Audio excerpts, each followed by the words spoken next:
Query taking forever? Before you start guessing, run explain and let PostgreSQL show you exactly what it's doing.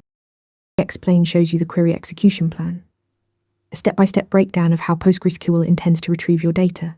Before your query runs, the database's query planner evaluates different strategies and picks the most efficient one.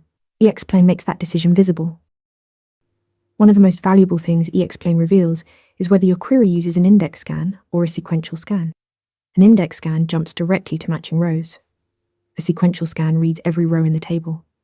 Spotting an unexpected sequential scan on a large table usually means you're missing an index. EXplain also shows the estimated cost and row count for each operation, numbers the planner uses when choosing between strategies. You will also see which join method was chosen, nested loop, hash join, or merge join.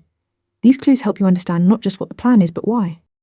Add the analyze keyword and PostgreSQL actually runs the query, showing real execution times alongside the planner's estimates, so you can catch cases where the planner's assumptions were off. EXplain reveals how PostgreSQL executes your query, from scan type to join strategy to estimated cost. Make it your first tool when diagnosing a slow query. Want to get better at answering questions like this? With Interview Mentor, you practice real interview questions out loud. You get personalized feedback and a grade on every answer, and you can track your improvement over time.